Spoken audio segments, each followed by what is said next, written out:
दोस्तों, क्या होगा अगर कोई एलियन हमारे धरती पर रहने के लिए आ जाए और हम इंसानों को गुलाम बनाकर हम पर राज करे।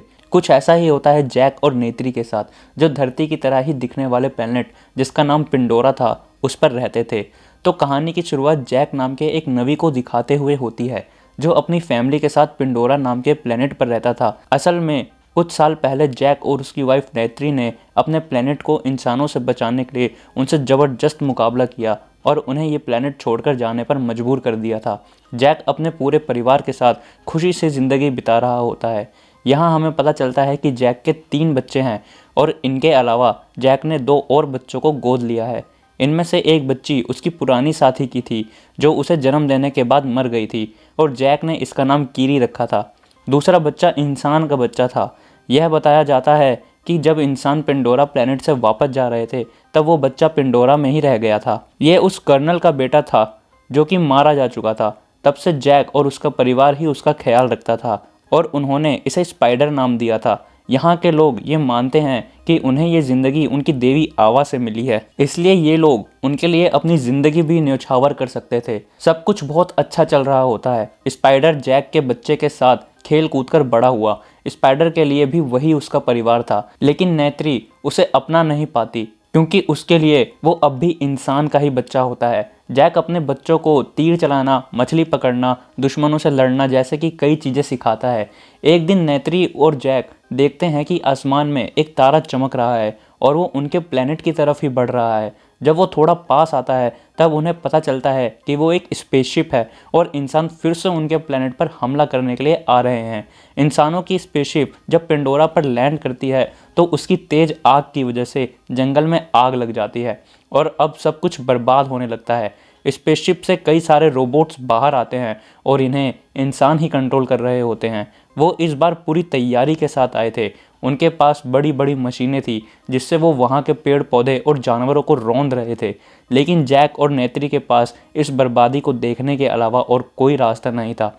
वो दोनों रो रहे होते हैं। इसके बाद लैब का सीन दिखाया जाता है जहाँ एक अवतार जगता है जो नवी की लोगों की तरह नीले शरीर वाला होता है और वो बेकाबू होकर अपने आसपास खड़े दूसरे अवतार को मारने लगता है। बाकी के अवतार उसे पकड़ने की कोशिश करते हैं लेकिन वो काबू में नहीं आता। इसके बाद वो सारे अवतार मिलकर उसे पकड़ लेते हैं। यहाँ पता चलता है कि वो कर्नल का अवतार है जिसे नेत्री ने लड़ाई में मार दिया था।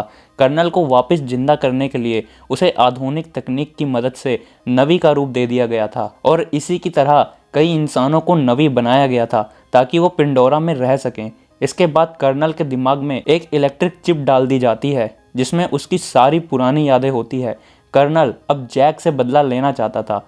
दूसरी तरफ दिखाया जाता है कि जैक और उसके साथियों ने इंसानों की ट्रेन पर हमला कर दिया है जिसमें हथियारों को ले जाया जा रहा था। वो सब लोग हथियारों को लूट लेते हैं। तभी वहाँ हवाई हमला होता है। जैक का बड़ा बेटा नेत्याम भी वहाँ होता है जो हवाई हमले में घायल हो जाता है, लेकिन वो बच जाता है और जैक उसे अपने साथ घर लेकर आता है। इंसानों ने पिंडोरा वासियों का घर उजाड़ दिया था, इसीलिए अब सारे नवी पहाड़ों में छुपकर रहने लगते हैं। दूसरी तरफ कर्नल और उसके साथी जैक को ढूंढते हुए एक बेस तक पहुंच जाते हैं। यहाँ उसकी एक सीनियर ऑफिसर बताती है कि उन्हें जैक को जल्दी पकड़ना होगा क्योंकि वो उनके लिए मुसीबत बनता जा रहा है और अब कर्नल ही उसकी आखिरी उम्मीद है। इसके बाद कर्नल जंगल में जाता है जहाँ जैक के बच्चे खेल रहे होते हैं। जब जैक के बच्चे उन्हें देखते हैं तो वो तुरंत जैक को इस बात की खबर देते हैं। जैक उन्हें वहाँ से तुरंत निकल जाने के लिए कहता है। जैक के बच्चे वहाँ से जा ही रहे होते हैं कि तभी कर्नल और उसके आदमी उन्हें पकड़ लेते हैं। कर्नल उन सबको अपने साथ ले जाना चाहता था लेकिन तभी वहाँ नेत्री और जैक भी आ जाते हैं। नेत्री पेड़ के पीछे छुपकर कर्नल के एक आदमी पर तीर चला देती है और किसी तरह वो लोग अपने बच्चों को बचा लेते हैं, लेकिन स्पाइडर वही रह जाता है और कर्नल उसे पकड़ लेता है। यहाँ कर्नल को पता चल गया था कि स्पाइडर उसी का बेटा है, इसलिए वो उसे अपने साथ ले जाता है। इसके बाद जैक नेत्री से कहता है कि उन्हें ये जगह छोड़नी होगी क्योंकि कर्नल उससे अपनी मौत का बदला लेना चाहता है और वो लोग स्पाइडर के जरिए उनका पता लगा लेंगे। दूसरी तरफ हम देखते हैं कि कर्नल जैक का पता जानने के लिए स्पाइडर को बहुत टॉर्चर कर रहा है, लेकिन स्पाइडर उन्हें कुछ भी नहीं बताता। कर्नल सोचता है कि स्पाइडर एक इंसान है, इसलिए उसे इंसानों की तरह समझाना चाहिए। वो स्पाइडर को बताता है कि वही उसका असली पिता है और उसने जानबूझकर उसे पिंडोरा में छोड़ दिया था, लेकिन अब उसे अपनी गलती का एहसास है और वो उसे अपने साथ ले जाना चाहता है। स्पाइडर उसकी बातों में आ जाता है और जैक का पता बताने के लिए मान जाता है। दूसरी तरफ जैक और उसका परिवार वो जगह छोड़कर जाने लगते हैं और जाने से पहले जैक किसी एक को वहाँ का मुखिया बना देता है। वो लोग अपने उड़ने वाले क्रिएचर इक्रान पर बैठकर वहां से निकल जाते हैं। कई सारे आइलैंड पार करने के बाद उन्हें एक ऐसा आइलैंड मिलता है जहां के लोग काफ़ी अद्भुत होते हैं। वो लोग ज़मीन और पानी दोनों जगहों पर बड़े आसानी से रह सकते हैं। जब वहां के लोग जैक और उसके परिवार को देखते हैं तो वो उनके पतली पूंछ और पतले हाथों का मजाक उड़ाने लगते हैं। तभी वहाँ उन लोगों का मुखिया पानी से निकल कर आता है। जैक मुखिया से कहता है वो लोग यहाँ रहना चाहते हैं, लेकिन मुखिया कहता है कि वो लोग यहाँ नहीं रह सकते क्योंकि उनका रहन सहन उनसे अलग है। वो लोग पानी में रहते हैं और जैक उसका परिवार जंगल में रहता है और इसीलिए यहाँ उनका कोई काम नहीं है। जैक कहता है कि वो लोग उनके रहन सहन को अपनाने की कोशिश करेंगे और जल्दी ही उनके तरीके भी सीख लेंगे। जैक कहता है कि उसे अपने परिवार को सलामत रखने के लिए यहाँ रहने की इजाज़त चाहिए। यह सुनकर मुखिया मान जाता है और जैक और उसके परिवार को सब कुछ सिखाने की जिम्मेदारी अपने बच्चों को देता है। इसके बाद मुखिया के बच्चे जैक और उसके परिवार को पानी की सैर करवाते हैं और पानी में रहने वाले क्रिएचर की सवारी करना सिखाते हैं। जैक का बेटा क्रिएचर की सवारी करते करते गिर जाता है और उसे देखकर सब हंसने लगते हैं। सबको शुरुआत में काफ़ी दिक्कत होती है, लेकिन धीरे धीरे वो लोग सब कुछ सीख जाते हैं। दूसरी तरफ कर्नल को उसकी सीनियर ऑफिसर कहती है कि नवी के उड़ने वाले क्रिएचर हमेशा उनके स्पेसशिप पर भारी पड़े हैं, इसलिए कर्नल भी अपने लिए एक क्रिएचर चुनता है और उसे कंट्रोल करने की कोशिश करता है ताकि वो जैक से बराबरी का मुकाबला कर सके। इधर जैक और उसके बच्चे धीरे धीरे नए माहौल में ढलने लगते हैं, लेकिन एक दिन मुखिया का बेटा अपने साथियों के साथ जैक की बेटी कीरी का मजाक उड़ाता है और उसके साथ बदतमीजी करता है। लेकिन तभी वहाँ कीरी के भाई आ जाते हैं और मुखिया के बेटे के साथ लड़ने लगते हैं। जब जैक को इस बारे में पता चलता है तो वो अपने ही बच्चों को डांटने लगता है। वो कहता है कि वहाँ रहने के लिए उन्हें सबसे दोस्ती बनाकर रखनी होगी और इसीलिए वो रॉक को मुखिया के बेटे से माफ़ी मांगने के लिए कहता है। इसके बाद जैक का बेटा रॉक मुखिया के बेटे से माफ़ी मांगता है और मुखिया का बेटा भी उसे माफ़ कर देता है, लेकिन ये उसकी चाल होती है। मुखिया का बेटा उसका दोस्त बनने का नाटक करता है और उसे ऐसी जगह पर ले जाता है जहाँ बहुत बड़े बड़े मॉन्स्टर होते हैं। वो रॉक से कहता है कि वो लोग यहाँ शिकार करने आते हैं, लेकिन इस बीच वो लोग रॉक को अकेला छोड़कर वहाँ से चले जाते हैं। थोड़ी देर बाद रॉक को पता चल जाता है कि वो वहाँ अकेला है। रॉक जब पानी की सतह पर आता है तभी एक बड़ी सी मछली उस पर हमला कर देती है और रॉक खुद को बचाने के लिए भागने लगता है। मछली लगातार उसे खाने के लिए उसके पीछे पड़ी होती है, इसलिए वो पत्थर के बीच में छुप जाता है। थोड़ी देर बाद रॉक को पानी के अंदर घुटन होने लगती है और वो वहाँ से निकलने की कोशिश करता है, लेकिन तभी बड़ी मछली उसकी तरफ तेजी से आने लगती है और जैसे ही उसे खाने वाली होती है तभी एक बड़ी सी मछली उस मछली पर हमला कर देती है। तब तक रॉक की सांसें खत्म हो जाती है और वो डूबने लगता है। थोड़ी देर बाद जब रॉक की आंख खुलती है तो वो देखता है कि वो व्हेल मछली के ऊपर बैठा हुआ है और उस व्हेल को उसकी जान बचाने के लिए शुक्रिया कहता है। लेकिन तभी वो देखता है कि व्हेल भी जख्मी हो गई है और उसके विंग में एक लोहे की हुक फंसी हुई है। रॉक उस हुक को निकालता है और उन दोनों में दोस्ती हो जाती है। इसके बाद वो व्हेल उसे उस आइलैंड तक लेकर जाती है जहाँ जैक और बाकी लोग उसे ढूंढ रहे होते हैं। मुखिया को अपने बेटे की करतूत का पता चल जाता है और वो सबके सामने अपने बेटे को सजा देने की बात करता है, लेकिन रॉक कहता है कि उसमें उसकी कोई गलती नहीं है और गहरे पानी में जाने का आइडिया उसी का था। ये सब सुनकर मुखिया का बेटा शर्मिंदा हो जाता है और सोचता है कि उसने रॉक के साथ धोखा किया और फिर भी वो उसे बचा रहा है। उसके बाद मुखिया का बेटा और रॉक की सच में दोस्ती हो जाती है। इसके बाद अगले दिन रॉक सबको उस व्हेल मछली के बारे में बताता है और मुखिया की बेटी कहती है कि उस मछली को टुकुन कहते हैं, लेकिन जिस मछली ने उसकी जान बचाई वो पिकॉन है, लेकिन उसे उसकी बिरादरी से बाहर कर दिया गया है क्योंकि उसने कई लोगों की जान ली है। रॉक को इस बात पर विश्वास नहीं होता कि व्हेल किसी को मार सकती है क्योंकि उसी व्हेल ने उसे बचाया था। रॉक फिर से व्हेल से मिलने जाता है और उसके साथ गहरे पानी में खेलने लगता है। दूसरी तरफ कर्नल एक बड़े मशीन में बैठकर जैक को ढूंढ रहा होता है। जिस मशीन में वो था उस मशीन से वो बड़े बड़े टकून का शिकार करते थे। कुछ देर में कर्नल उस आइलैंड पर पहुंच जाता है जहां जैक और उसका परिवार था। कर्नल वहां के लोगों से जैक के बारे में पूछताछ करता है, लेकिन वहां के लोग कहते हैं कि उन्होंने जैक को नहीं देखा।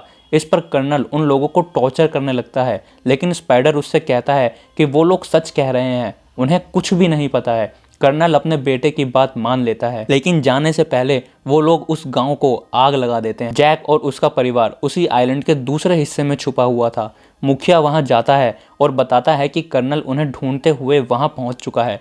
दूसरी तरफ कर्नल ये प्लान बनाता है कि वो लोग वहाँ के टकून का शिकार करेंगे, इसलिए वो लोग अब मशीन के ज़रिए टकून का शिकार करने के लिए आते हैं। दूसरी तरफ रॉक को पता चल जाता है कि पिकॉन ने किसी की जान नहीं ली थी, बल्कि नवी लोगों को मारने वाले कोई शिकारी थे। दूसरी तरफ कर्नल और उसके साथी कई मशीन गन की मदद से एक बड़े से टकून पर हमला कर देते हैं जो अपने बच्चे के साथ तैर रहा होता है। वो टकून काफ़ी चीख रहा होता है और आखिरी में इंसान उसे मार देते हैं। इसके बाद वो लोग उसे अपने साथ लेकर आते हैं और उसके मुंह के अंदर जाते हैं। वो लोग उस टकून के गले के ऊपरी हिस्से में छेद करते हैं जहाँ से पीले रंग का लिक्विड बाहर आता है। यहाँ पता चलता है कि इस पीले रंग के लिक्विड को पीने से इंसान की उम्र नहीं बढ़ती और इसीलिए इसकी कीमत बाज़ारों में काफ़ी ऊंची है, जिससे वो लोग बहुत पैसा कमा सकते हैं। जब आइलैंड के लोग उस टकून की लाश को देखते हैं तब उन्हें बहुत दुख होता है और बहुत गुस्सा भी आता है। वो लोग जैक को इसका जिम्मेदार मानते हैं और कहते हैं कि उसकी वजह से ही इंसान जानवरों को मार रहे हैं। इसके बाद वो लोग कर्नल और उसके साथी से लड़ने का फैसला करते हैं, लेकिन जैक कहता है कि वो लोग उनके आधुनिक हथियारों के आगे नहीं टिक पाएंगे। कर्नल का प्लान अब बड़े बड़े टकून का शिकार करने का होता है, क्योंकि उसका शिकार करके वो लोग ज़्यादा लिक्विड निकाल सकते हैं और ज़्यादा पैसे भी कमा सकते हैं। टकून का शिकार देखते हुए रॉक को पिकॉन की फिक्र होने लगती है, इसीलिए वो उससे मिलने के लिए जाता है। रॉक के भाई बहन उसे रोकने के लिए उसके पीछे जाते हैं। वो लोग पिकॉन के पास पहुंचते हैं तो देखते हैं कि पिकॉन को एक तीर लग गई है, जिसकी वजह से वो वहां से हिल नहीं पा रहा। वो सब लोग उसी तीर को निकालने की कोशिश करते हैं और इसी बीच कर्नल और उसके साथी उसकी तरफ आ रहे होते हैं। रॉक जैक को इस बारे में बताता है और जैक अपने साथियों के साथ वहां जाने के लिए निकल जाता है। रॉक और उसके भाई बहन किसी तरह तीर को बाहर निकालते हैं, लेकिन कर्नल के आदमी उनके पीछे पड़ जाते हैं। मुखिया की बेटी कर्नल की मशीन से मरने वाली होती है कि लेकिन जैक का बेटा उसे बचा लेता है। कर्नल उन्हें बड़े जाल में फंसा लेता है और उन्हें अपनी शिप पर ले जाता है। तब तक जैक और उसके साथी भी वहां आ जाते हैं और देखते हैं कि कर्नल ने उसके बच्चों को बांध कर रखा है। कर्नल जैक से कहता है कि अगर वो अपने बच्चों को जिंदा देखना चाहता है तो उसे अकेले ही वहां आना होगा। जैक उसकी बात मान लेता है और अकेले ही वहां जाने लगता है। इसी बीच पिकॉन अचानक से पानी से निकलकर कर्नल की शिप पर चढ़ जाती है और उसके आदमियों को मारने लगती है। इससे जैक और उसके साथी भी कर्नल पर हमला कर देते हैं। नेत्री भी वहां अपने उड़ने वाले क्रिएचर में बैठकर आ जाती है और उन पर हमला करने लगती है। जैक किसी तरह अपने बच्चों को बचा लेता है, लेकिन जैसे ही वो लोग भागने वाले होते हैं कर्नल जैक की बेटी किरी और उसकी छोटी बहन को पकड़ लेता है। इस बीच जैक के बड़े बेटे को गोली लग जाती है और वो मर जाता है। नेत्री अपने बेटे की मौत से काफ़ी टूट जाती है और चिल्ला चिल्ला कर रोने लगती है। इससे जैक और नेत्री को और भी गुस्सा आ जाता है और वो लोग किरी और उसकी बहन को बचाने के लिए शिप पर आ जाते हैं। जैक वहाँ पर ब्लास्ट करता है और नेत्री इंसानों को बेरहमी से मारने लगती है, लेकिन तभी कर्नल किरी को पकड़ लेता है और उसकी गर्दन पर चाकू रख देता है। लेकिन तभी नेत्री भी कर्नल के बेटे स्पाइडर को पकड़ लेती है और उसे मारने की धमकी देती है। इस वजह से कर्नल को किरी को छोड़ना पड़ता है। इसके बाद जैक सबको वहाँ से जाने के लिए कहता है और खुद कर्नल से लड़ाई करने लगता है। दोनों के बीच काफ़ी हाथापाई होती है। इसी बीच शिप की हालत भी ख़राब हो जाती है और वो कभी भी पलट सकती है, इसलिए सब लोग वहाँ पर फंस जाते हैं। दूसरी तरफ जैक कर्नल की गर्दन को पकड़ लेता है, जिससे उसका दम घुटने लगता है और कर्नल वहीं डूब जाता है। इसके बाद जैक भी वहाँ से निकलने का रास्ता ढूंढने लगता है। नेत्री और उसकी बेटी शिप में फंसे होते हैं और तभी किरी उनके पास आती है और उन्हें वहाँ से निकलने का रास्ता दिखाती है। जैक भी रॉक के साथ बाहर आ जाता है। दूसरी तरफ स्पाइडर को कर्नल मिलता है और वो उसे पानी से बाहर ले आता है, क्योंकि नेत्री ने जब उसकी गर्दन पर चाकू रखा था तब कर्नल ने ही उसकी जान बचाई थी। लेकिन जब कर्नल स्पाइडर को अपने साथ चलने को कहता है तो वो मना कर देता है और वापस जैक और उसके परिवार के पास चला जाता है, जिसे देखकर जैक बहुत खुश होता है।